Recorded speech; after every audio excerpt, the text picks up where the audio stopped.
Temos caminhado por esse majestoso livro, que alguns chamam de o Evangelho do Antigo Testamento. Livro do Êxodo, capítulo 25. Nós vamos ler do verso 23 até o verso de número 40. Verso 23 ao 40, Êxodo, capítulo 25. O título da mensagem é Pão e Luz na Casa de Deus.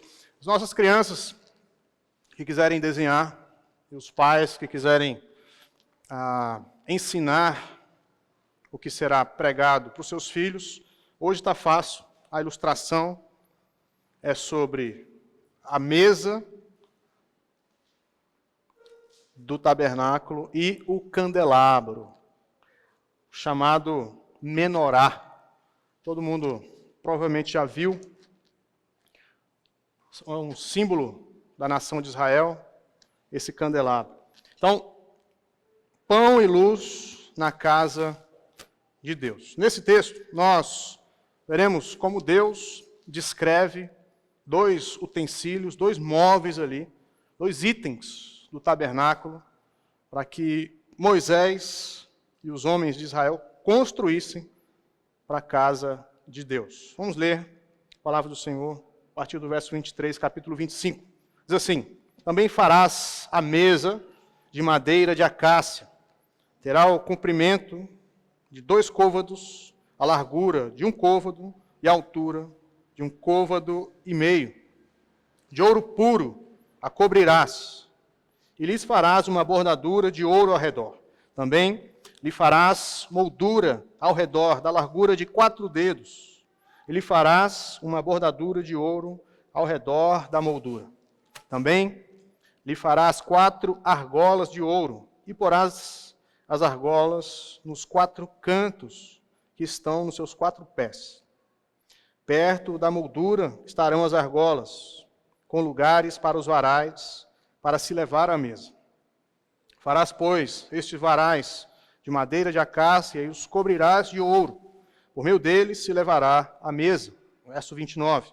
Também farás os seus pratos e os seus recipientes para incenso, e as suas galhetas, e as suas taças, em que hão de oferecer libações. De ouro puro os farás. Porás sobre a mesa os pães da proposição diante de mim perpetuamente.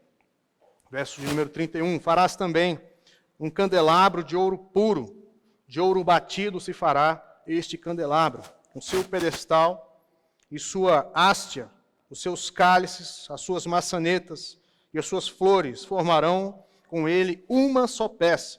6 hastes sairão dos seus lados, 3 de um lado e 3 do outro.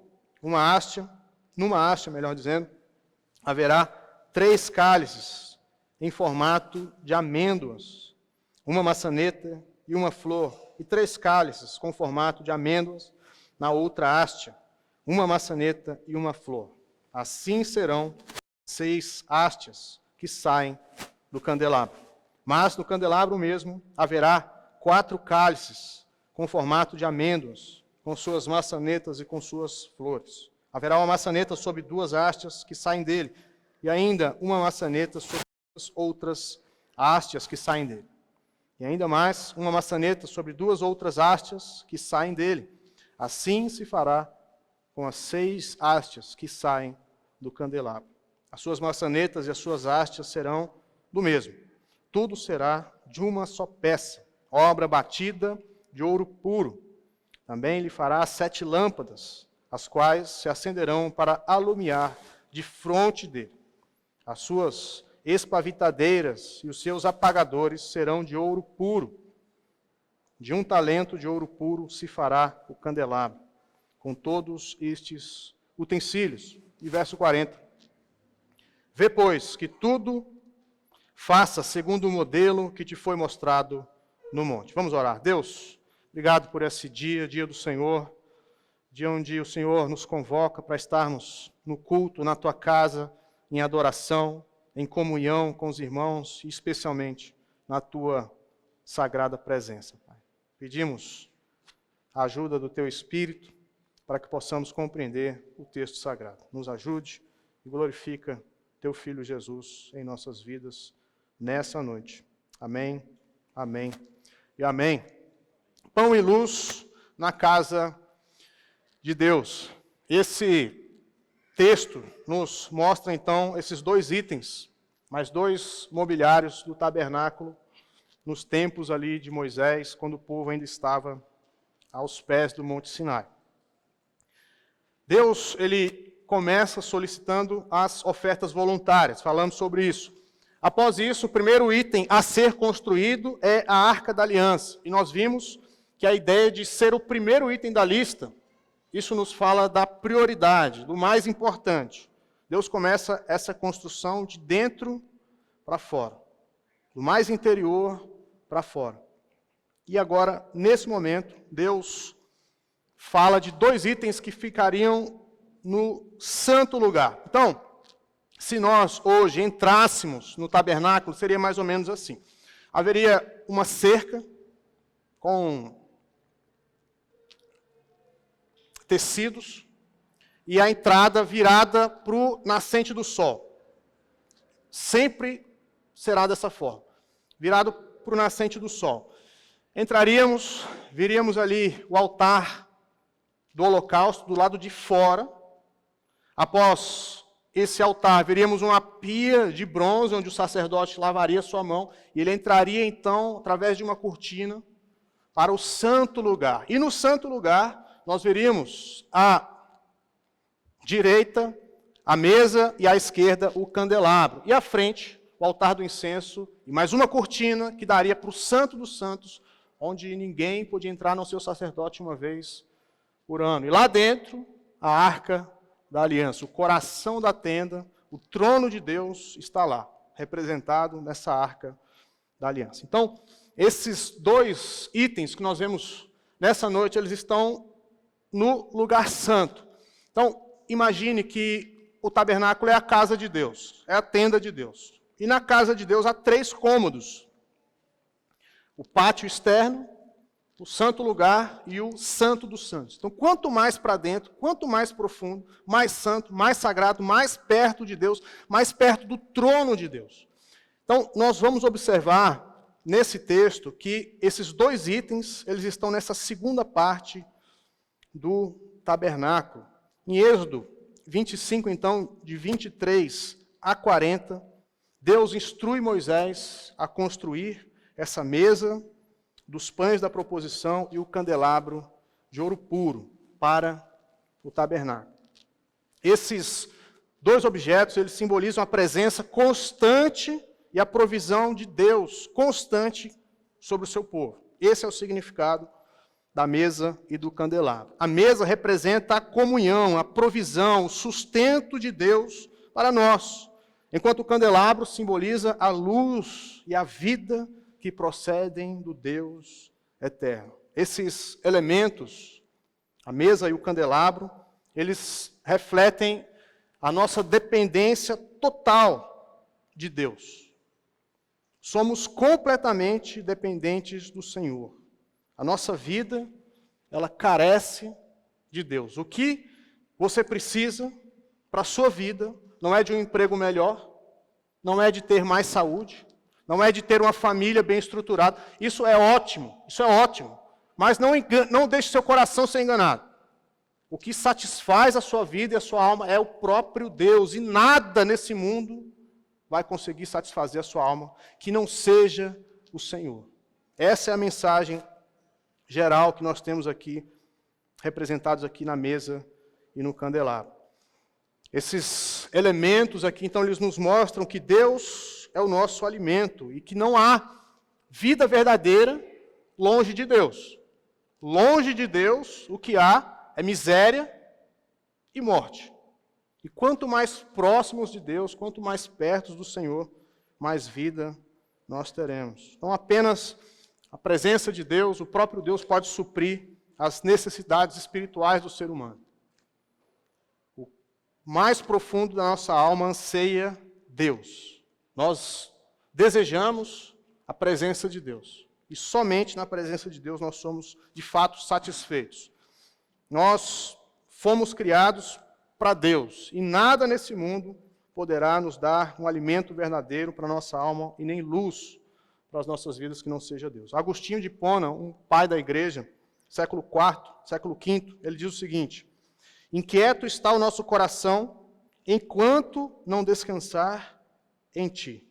Então, a ideia de Agostinho é essa, que o nosso coração anda inquieto para qualquer lado que ele for, e somente em Deus ele encontra descanso, ele encontra paz, somente em Deus o nosso coração é de fato satisfeito. Então, nesse texto, a ideia central é que Deus é a principal fonte, ou a única fonte de sustento para nós, seu povo, seus escolhidos, aqueles a quem Deus entrou em uma aliança. Então, o povo de Deus desfruta dessa provisão de Deus, dessa bênção de Deus, e também da vida que procede do próprio Deus. Esse texto, eu confecciono os meus sermões, e a Érica, ela é privilegiada, ela ouve 2, 3 vezes cada sermão. E eu comentei com os irmãos ali há pouco, dentro do gabinete, da dificuldade, dos desafios que o livro do Êxodo tem trazido para mim, pregador. E hoje, e ontem, e domingo passado, melhor dizendo, último sermão, eu estou pregando em móveis, mobiliários. E a dificuldade é que a palavra de Deus, nos mostra os detalhes desses objetos, os detalhes dos móveis da casa de Deus. Então imagine, Deus tem uma casa e lá tem móveis, a casa não está vazia, existem móveis lá dentro. E o livro do Êxodo detalha esses móveis com riqueza. E o pregador fiel, que deseja pregar a Bíblia, ele corre um risco nesses textos que mostram uma mobília muito detalhada. Então, o problema para o pregador e para cada um de nós é que a Bíblia não explica esses detalhes. Quais são os significados desses detalhes? Não há uma explicação. Então, o pregador ele corre o risco de inventar coisas, de achar nos detalhes algo que Deus não quis que fosse entendido dessa forma. Então, há um desafio real. De modo geral, o tabernáculo como um todo, ele aponta para Cristo. Ele aponta para o fato de que Deus tem um plano para o seu povo e que Deus quer morar no meio do seu povo. Deus quer habitar no meio do seu povo. Isso está desde Gênesis, onde no jardim Deus habitava.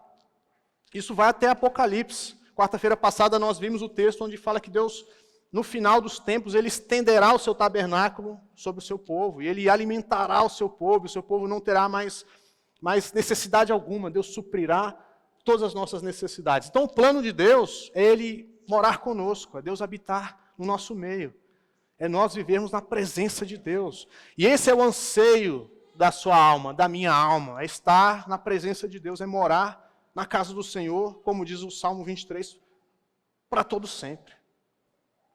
Morar com o Senhor para todo sempre. É isso que a minha alma deseja, a sua alma deseja, estar com o Senhor para sempre.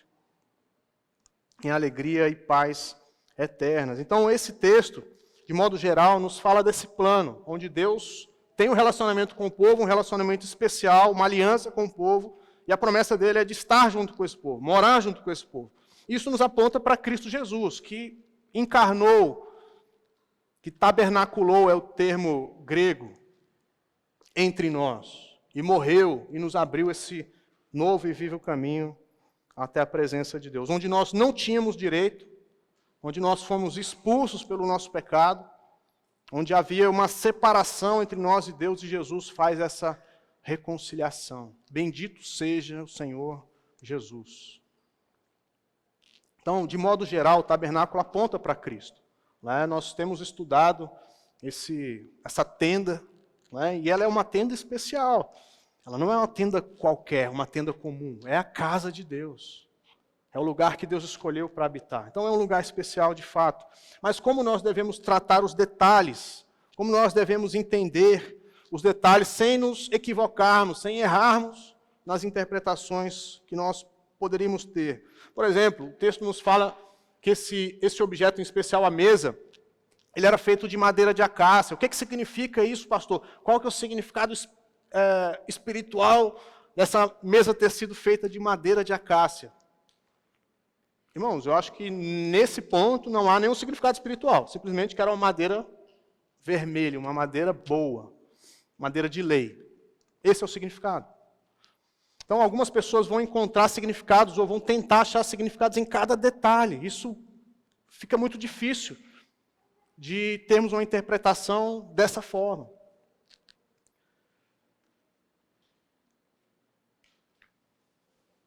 Nós vamos usar dois princípios bem simples, bem básicos, para nós não errarmos nessa interpretação. O primeiro princípio é que nós precisamos olhar para o contexto, para o próprio Antigo Testamento. Será que o Antigo Testamento faz alguma referência a esse detalhe? Será que o Antigo Testamento traz algum simbolismo espiritual em algum detalhe? E o segundo é se o Novo Testamento confirma isso, se o Novo Testamento também traz esse significado. Então, nós vamos caminhar dessa forma, para que não haja uma forçação, uma ginástica no texto, para poder encontrar, às vezes, Jesus onde não está. Por mais que seja Jesus, se o detalhe não aponta de fato para Cristo, nós não devemos também fazer. Então, com esses dois princípios em mente, vamos iniciar com a mesa dos pães da proposição. Essa mesa era feita da mesma forma como a arca era feita. Madeira de acácia, revestida de ouro puro. Há uma semelhança, então, da arca com a mesa. Madeira revestida de ouro, madeira revestida de ouro também a mesa. Os dois itens, haviam argolas também para se colocar em varais para o transporte. Então, os dois itens seriam transportados. O povo está peregrinando, deveriam deixar ali ou colocar as varas e caminhar com esses objetos. A grande diferença é que na mesa esses varais poderiam ser tirados. Na Arca da Aliança, não. Isso nos dá o entendimento de que a mesa, o sacerdote pode botar a mão, não tem problema. A arca não, se botar a mão você vai morrer, não toque na arca. Então, a mesa é santa. A arca é mais santa ainda. A arca é santíssima. A arca representa o trono de Deus. A mesa é santa, de fato. Então há uma semelhança nesses materiais. O tamanho da mesa é também descrito no nosso texto, trazendo para metros, centímetros. O comprimento da mesa era de 1 metro. E a largura de 45 centímetros. Não era uma mesa enorme, uma super mesa. Era uma mesa menor do que essa mesa que nós temos aqui. Então, a casa de Deus, o tabernáculo de Deus, não era enorme. Era um tabernáculo considerável. O próprio tabernáculo ele tinha 13 metros por 4,5 metros de altura e 4,5 metros de largura. Era menor do que esse espaço que nós estamos aqui. A parte interior. Então não era um super tabernáculo. Então, essas são as medidas. O texto fala que nessa mesa haveriam bordas e o tamanho das bordas de 4 dedos. E o ponto que nós vamos trabalhar é que em cima da mesa havia alguns objetos. Então, pense numa mesa e alguns objetos sobre a mesa. Pratos, copos para libação, utensílios. Isso indica que há movimento ali na casa de Deus. A mesa está posta. E sobre a mesa, o mais importante, isso está aí no verso de número 30, é que sobre a mesa, em cima da mesa, estariam os pães da presença, chamados os pães da proposição. E aqui sim nós encontramos um simbolismo, tanto no Antigo Testamento quanto no Novo Testamento. Então não dá para a gente, o copo significa isso, né? Os pratos significam algo espiritual da parte de Deus. Não dá para a gente forçar isso. Porém, quando a Bíblia nos fala sobre pães, isso tem um significado espiritual. Isso tem um simbolismo. Isso nos traz uma metáfora. Né? E o que significa o pão? Qual é o simbolismo que o pão tem na Escritura Sagrada? O que o pão representa? Provavelmente você comeu um pão hoje. Se não comeu hoje, comeu ontem. E se não comeu ontem, comeu anteontem. Falei para a Érica, eu vou perguntar para o pessoal, quem comeu pão, levanta a mão. Fica meio brega isso daí. Olha para o irmão que está do seu lado. Estou brincando. O pão, ele é o alimento básico. Ele nos fala da manutenção da nossa vida. Algo que, se Deus não nos der, nós morremos. A nossa vida física precisa de alimento. E esse alimento é representado pelo pão. Esse é o significado, a manutenção da vida. Deus, quando expulsa Adão do paraíso, ele diz que Adão comeria o seu pão no suor do seu rosto. Dizendo que a manutenção da vida agora seria no suor, seria com lutas. Mas isso não significava que Deus não estava por trás disso. Deus é aquele que nos alimenta. Deus é aquele que nos sustenta com o pão. Alguns estudiosos, eles tentam emplacar a ideia de que essa mesa com pães, com alimentos, Israel tomou emprestado de outras religiões cananeias. Haviam religiões, então, dos cananeus, que também faziam oferendas para os seus deuses. Só que algo bem diferente no povo de Deus e nessas religiões é que para essas falsas religiões, os deuses se alimentavam, eles precisavam de comida, então se tinha que botar comida para o Deus comer. Em Israel isso está longe de ser verdade. Deus não precisa de absolutamente nada. Deus não tem fome, Deus não tem necessidades, Deus não tem carências. Deus é eterno, Deus é autoexistente, autossuficiente, Deus não muda. Deus não precisa de mim, Deus não precisa de você, Deus não precisa de ar, Deus não precisa de nada. Pelo contrário, Ele faz com que todos nós precisemos dEle. A vida de cada um de nós aqui está nas mãos de Deus. Esse é o Deus da Escritura. Os israelitas, então, não acreditavam que o Deus da Bíblia ia comer aqueles pães. Não há nenhuma referência de que Deus comeria esses pães. Nós vamos ver que, na verdade, os sacerdotes iriam se alimentar desses pães uma vez por semana. Então, a verdade é que nós dependemos completamente do Senhor. Deus é quem provê pão para a nossa vida. E Jesus, na sua oração, na oração do Pai Nosso, a oração do Senhor, Ele nos ensina a pedir pelo pão de cada dia. É o pão nosso de cada dia, dai-nos hoje. Então Jesus ensina a pedirmos ao Pai pelo pão diário, pelo pão de cada dia, seja ele físico ou seja espiritual. Vem de Deus, procede de Deus. A oração do Senhor não é, Senhor, ou eu sou forte, eu conquistarei o meu pão. Eu mesmo irei e tomarei o meu pão na força do meu braço. Louvado seja o meu nome. É uma oração que nos ensina que somos dependentes de Deus. Traz uma realidade que o Criador sustenta a vida da criatura. E nós dependemos de Deus. A sua vida está nas mãos do Senhor. O dia que Deus te chamar, não há médico que te segure aqui. O dia que o Senhor te chamar, você vai. E você vai para a presença dEle. Se você é de Cristo Jesus, se você faz parte do povo da aliança, você estará com o Senhor para sempre. Mas a nossa vida, de fato, está nas mãos do Senhor. Então, esses pães sobre a mesa, eles simbolizam, em primeiro lugar, a nossa dependência, o sustento de Deus. Não ache que é o seu patrão que te alimenta. Não ache que é o seu emprego que te dá comida. É Deus. Deus é quem governa sobre todas as coisas e trabalha com todas as coisas para que você tenha o que você tem. Deus é quem articula tudo na sua vida. Esse é o Deus da Escritura. Em segundo lugar, além de simbolizar esse sustento, o pão, ele representa a comunhão com Deus. Em Êxodo 24, nós vimos que Moisés e os anciãos, 40 anciãos, eles sobem até o monte e lá o texto vai dizer que eles comeram na presença de Deus. Há uma refeição pactual, há uma refeição na presença de Deus, diante do próprio Deus. Agora, no tabernáculo, essa refeição será estendida aos sacerdotes. Então, os sacerdotes, eles tinham esse privilégio de entrarem no santo lugar. O povo não entrava no santo lugar.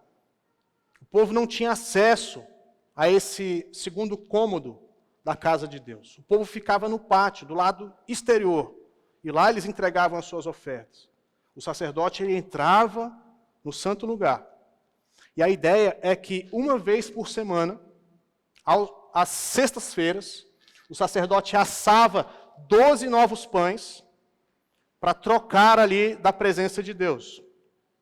Ele então tomava os pães antigos, colocava os pães novos, e os pães antigos eles comiam ali na presença de Deus. Então esse pão ficava a semana inteira diante de Deus, na presença de Deus. E ao final o sacerdote então comia desse pão, desfrutava da presença do Senhor, comendo esse pão, então simbolizando essa comunhão que os sacerdotes tinham com o próprio Deus. Esse pão simboliza a comunhão. No Novo Testamento, Jesus põe outra mesa aos seus discípulos e também parte o pão. Então, isso é não só agora no Novo Testamento para sacerdotes, mas o que Jesus nos traz é que todos nós somos sacerdotes, todos nós servimos a Deus, todos nós, discípulos de Jesus, temos acesso à presença de Deus. Não é mais só para o sacerdote, é para você, para mim, para qualquer discípulo. Tomar e comer, isso é o meu corpo, que é dado por vós.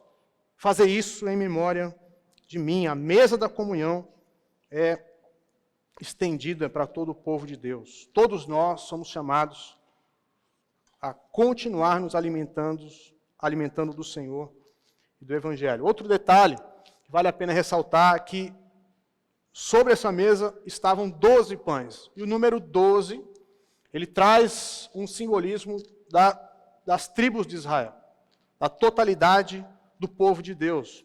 E esses pães não eram como os pães que nós compramos na padaria, pães franceses. A ideia é que era um pão mais amassado, redondo, uma bolacha redonda.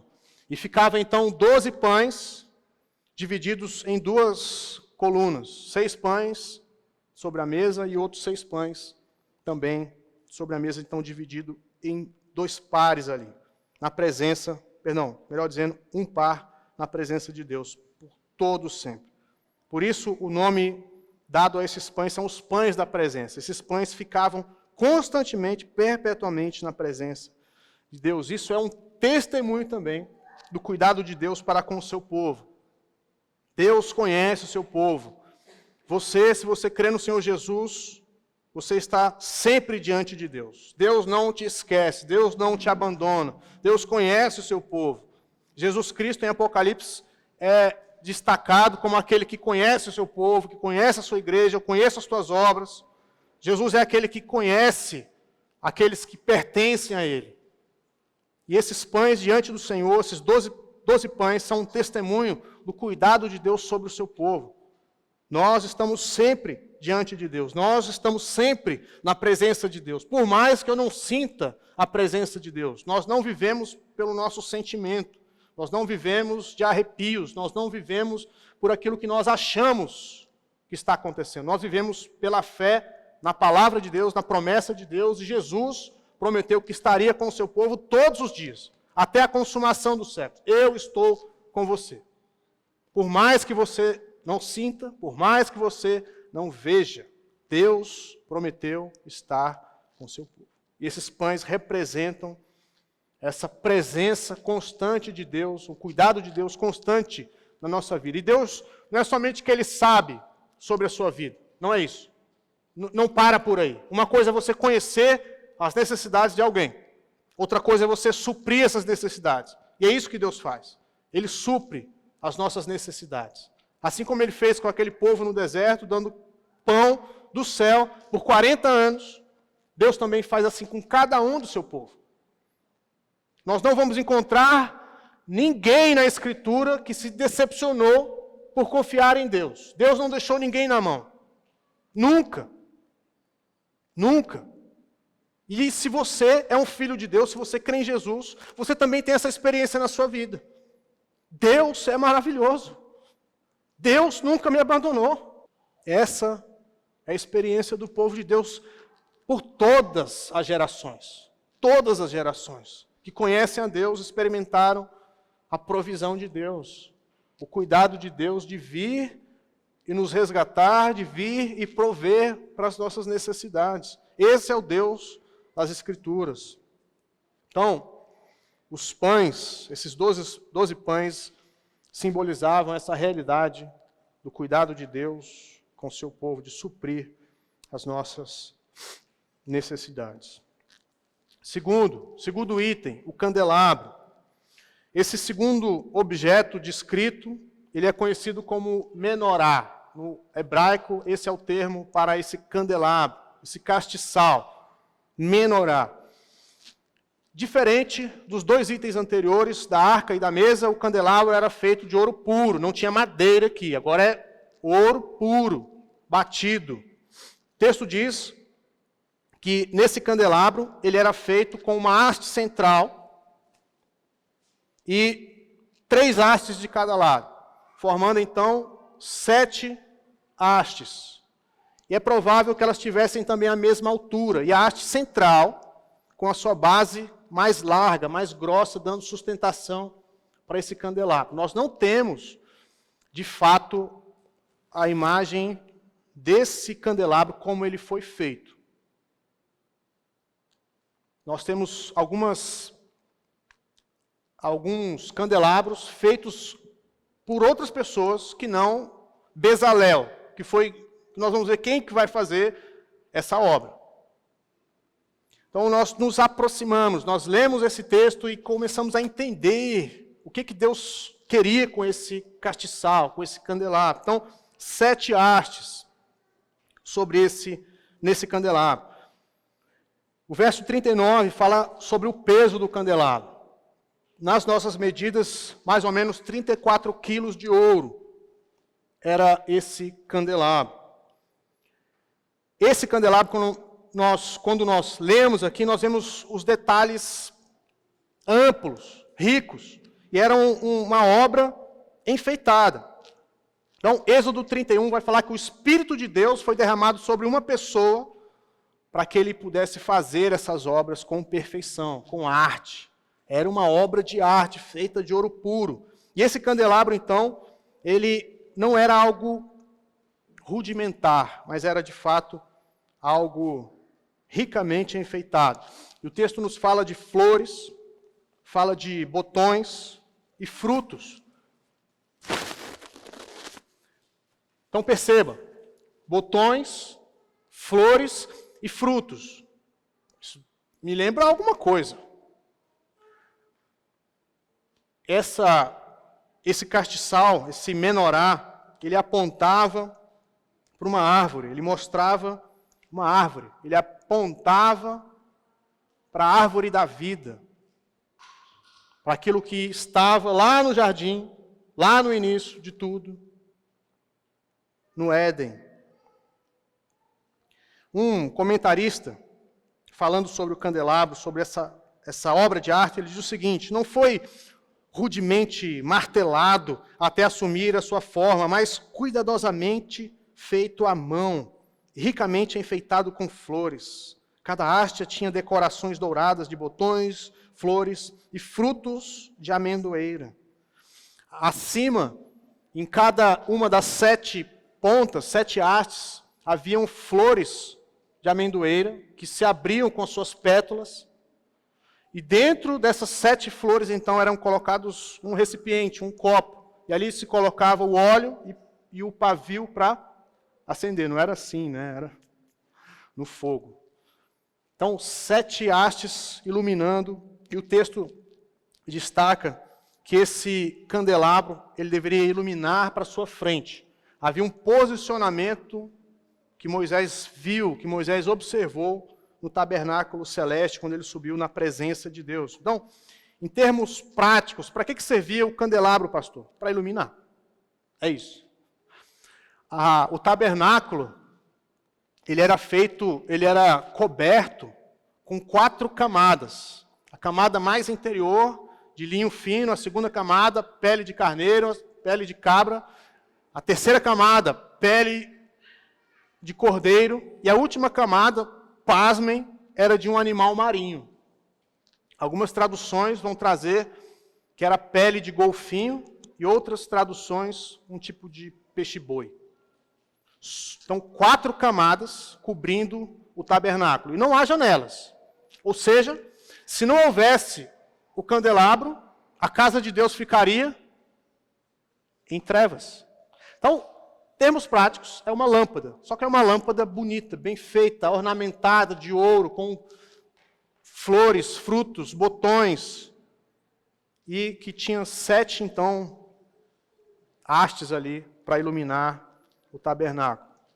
Desde que eu casei com a Érica, há 12 anos atrás, nós mudamos de casa 12 vezes. Então, já está na hora da gente mudar de novo, né? Para a 13ª casa. E algo que eu tenho gostado cada vez mais em casas é a iluminação. Eu fico incomodado com casa escura, com ambientes muito fechados, que eu tenho que ficar ligando a luz de dia. Eu gosto de clareza, de iluminação. E a casa de Deus da mesma forma. O tabernáculo havia uma luz que iluminava constantemente. Na casa de Deus há pão e há também luz. No Antigo Testamento, luz sempre é algo bom. Assim como trevas sempre remete a algo pavoroso, algo ruim. Então a luz de Deus estava ali na sua casa. Desde o início, desde Gênesis, a menção da luz é sempre positiva. Haja luz e houve luz. Esse candelabro, então, ele representa a árvore da vida. A vida que Deus dá ao seu povo. A luz da vida que procede do próprio Deus. Então, diante de Deus, no tabernáculo do Senhor, a sua casa estava iluminada com uma luz que brilhava constantemente. O candelabro, então, aponta para a vida de Deus, especialmente para a árvore plantada no Jardim do Éden, como se fosse um eco daquilo que o povo de Deus, ou os seres humanos, perderam ao pecarem contra Deus, ao quebrarem a aliança, quebrarem os mandamentos. Eles são afastados da presença de Deus, e Deus, então, decreta a morte ao ser humano. Mas há esperança. Na casa de Deus, nós encontramos a vida. Apocalipse nos diz que na Nova Jerusalém nós teremos direito a comer da árvore da vida, do fruto da árvore da vida. Então, os detalhes, né, do candelabro ou da mesa, nós não conseguimos, e creio que nós não podemos tentar achar significados para cada detalhe. Por exemplo, há uma interpretação, ao meu ver, equivocada, sobre a mesa, por exemplo. A mesa era feita de madeira e revestida de ouro. Tem um comentarista que ele vai dizer o seguinte: isso fala sobre as duas naturezas de Jesus. A madeira, natureza humana, e o ouro, a natureza divina. Jesus tinha duas naturezas, a mesa tinha 2 elementos, 2 materiais, aí você fica... Não dá para forçar demais o texto, senão a gente acaba inventando. Então, não caminharemos por esse caminho. Mas a conclusão, a título de conclusão para nós, Cristo é o pão da vida e Cristo é a luz da vida. Cristo é aquele que alimenta a nossa alma e Cristo é também aquele que nos dá a vida. Jesus, ele mesmo se identifica como o pão da vida e como a luz do mundo. Então, o tabernáculo, como um todo, de modo geral, os seus móveis também, de um modo geral, apontam para a graça de Deus em Cristo Jesus. A vida espiritual, a manutenção da sua alma, da sua vida, estão em Cristo Jesus. Procedem de Deus. E não há outro caminho para nós. Não há outro senão o Senhor Jesus. Ele é o pão da vida. Não é um dos pães. Ele é quem dá vida, sustenta a vida de cada um do seu povo. Todo aquele que crê no Senhor Jesus recebe dessa vida. Assim como nós comemos pão e somos alimentados, nutridos por esse pão, aquele que crê em Jesus, verdadeiramente também se alimenta do próprio Cristo, se alimenta espiritualmente do Senhor. E a vida, a luz da vida, aponta para a luz eterna que nós temos no Senhor. Somente Deus consegue satisfazer o nosso coração. E o meu ponto aqui para cada um de nós é que você aprenda a cada dia que somente em Deus é que nós temos satisfação. Nós precisamos aprender essa verdade, que o que nós precisamos é de Deus. O que nós precisamos é de Deus. E nada nesse mundo pode nos satisfazer senão Deus. C.S. Lewis, ele tem uma frase importante. Ele diz o seguinte: se encontra em mim um desejo que nenhuma experiência desse mundo possa satisfazer, a explicação mais provável é que eu fui criado para outro mundo. Eu não encontro nada nesse mundo que consiga satisfazer a minha alma, o meu coração. Então, eu fui criado para outra coisa, eu fui criado para Deus. E a minha alma só se satisfaz no Senhor. Se você está longe de Deus, se você tem caminhado fora dos caminhos do Senhor, fora da presença de Deus, que você volte ao Senhor. Você não encontrará satisfação em nenhum outro lugar. Você pode ter riqueza, você pode ter fama, você pode ter um bom emprego, você pode ter bens materiais. Isso não satisfará a sua alma, não adianta. Salomão parece que aprendeu isso, ele diz: tudo é vaidade, é vapor. Por mais que eu tenha construído as coisas, por mais que eu tenha um harém, isso é fumaça, isso é vaidade, isso não consegue satisfazer a nossa alma. O filho pródigo, longe da presença de Deus, comendo da comida dos porcos, ele cai em si. E a expressão que ele usa é que na casa do meu pai há fartura de pão. E eu estou aqui comendo migalha, porcaria. Que isso seja uma verdade, que você possa compreender isso na sua vida e buscar essa comunhão profunda do Senhor. Somente Deus consegue nos satisfazer. Amém? Vamos orar. Pai, obrigado por mais esse momento que o Senhor nos dá na Tua santa palavra. Obrigado pela instrução do Senhor. Obrigado, ó Pai, porque o Senhor não nos deixa caminhar em trevas, mas o Senhor tem se revelado ao Seu povo no decorrer dos séculos, ó Deus. Ensina o nosso coração a buscar no Senhor a satisfação da nossa alma, Pai.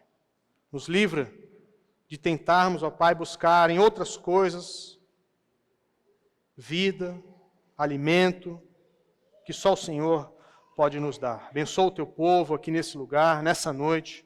Rogamos, ó Pai, que o Senhor nos abençoe, que o Teu Espírito nos renove as forças, que o Teu Espírito nos ilumine com essa luz bendita que vem do Senhor, para que possamos caminhar para glorificar e honrar o Teu nome. Pedimos por essa semana que se inicia hoje, Deus. Obrigado porque estamos no melhor lugar que poderíamos estar, que é a Tua casa, Pai. Abençoe os nossos governantes, abençoe a nossa nação, nosso estado, ó Pai, nosso Distrito Federal, também a nossa cidade, nossa família, Deus. Abençoe cada pai aqui nesse lugar, cada mãe, cada filho, Pai. Oramos assim, em nome de Jesus. Amém.